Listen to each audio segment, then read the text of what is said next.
Dayakar evangelism ఇండియాకి మరొకసారి స్వాగతము. Friends, ఈ వీడియో భోపాల్కి సంబంధించింది. అయితే భోపాల్ మధ్యప్రదేశ్ క్యాపిటల్. ఇక్కడ కొందరు క్రైస్తవులు సువార్త పరిచర్యకి వెళ్ళారు. भोपाल में धर्म परिवर्तन के आरोप में पुलिस ने 3 महिलाओं को तुरंत पकड़ लिया था और 2 पुरुष बाद में दबोचे गए। भोपाल पुलिस ने 5 ऐसे ईसाई धर्म के लोगों को गिरफ्तार किया है जो धर्मांतरण के लिए 20 लाख रुपए तक का लालच देते थे। మన బ్యాంక్ డీటెయిల్స్ కంప్లీట్గా ఆధార్ కార్డుతో లింక్ అయింది. ఒక్కసారి ఇన్ఫర్మేషన్ తీయాలంటే ఎంతసేపు అండి. ఒక చిన్న ప్రొపగాండా చేయడానికి క్రైస్తవులను డబ్బులిచ్చి కొంటున్నారని చెప్పి ఒక అబద్ధ సాక్ష్యాలు పలుకుతూ క్రైస్తవుల పైన ఎలా టార్గెట్ చేస్తున్నారో మీరు వినండి. ఇంకొక మాట చెప్తాను. వాళ్ళు పరిచర్య చేస్తున్న వాళ్ళు ఒక్కసారి వాళ్ళు బట్టలు వేసుకున్న విధానం చూడండి.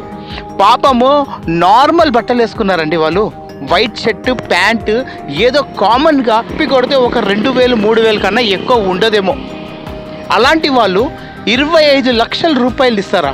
నేషనల్ మీడియా ఎంత కసి సాధిస్తుందో క్రైస్తవుల పైన మీరు అర్థం చేసుకోండి. ఎక్కడ పోయినా ఏమంటారు, ఇప్పుడంట ఈ ఆట రోడ్డు మీద కూడా దిగిందంట. ఇప్పుడు వీళ్ళు చెప్తున్న మాట ఏంటిదంటే, ఇప్పుడు మతం మార్పిడి అనే ఆట రోడ్డు పైన దిగింది. రోడ్డు పైన వచ్చి అందరికీ మతం మార్చడానికి వీళ్ళందరూ బహిరంగంగా ప్రచారం చేస్తున్నారు అని అంటారు. ఒక మంచి మాటలు విని జీవితం బాగు చేసుకుంటారా అంటే వీళ్ళు మత మార్పిడి అని, ఏదో మాఫియా అని, లేకపోతే జార్జ్ సోరస్ అని ఎవరో ఒక పేరు తీసుకొని ముందుకొస్తారు. చెప్తూ అబద్ధ మాటలు చెప్తూ క్రైస్తవులను ఇరికియడానికి, వాళ్ళను అరెస్ట్ చేయడానికి చేస్తారు.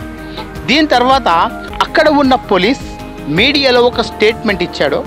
ఆ స్టేట్మెంట్ ఏంటిదో మీరు చూడండి, ఆశ్చర్యపోతారు.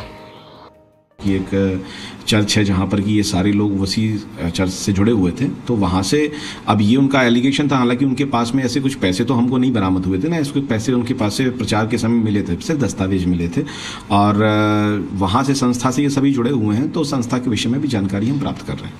వాళ్ళు ఛార్జీలు పెట్టుకొని వచ్చి రోడ్డు పైన దేవుని సువార్త పరిచర్య చేస్తూ ఉంటే వాళ్ళంట మతం మార్పిడి చేసి వాళ్ళకు 25 lakhs ఇస్తారంట. వాళ్ళ పరిస్థితి ఎంతో దారుణంగా ఉందండి. ఒక్కొక్క సేవకులు ఒక పూట అన్నం తినడానికి తను ఎంత కష్టపడతాడో, ఒక్కొక్క సేవకుడు తన జీవితము ఎలా గడుపుతాడో ఆ సేవకునికి మాత్రమే తెలుసు.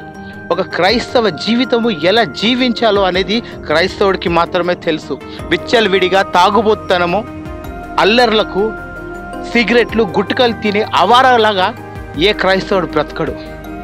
క్రైస్తవుడు దేవుణ్ణి భయపడి ప్రతిదీ సమర్పించుకొని త్యాగం చేసి దేవుని కొరకు సరిగ్గా బతకాలని ట్రై చేస్తూ ఉంటాడు ప్రతిరోజు, ప్రతి క్షణము.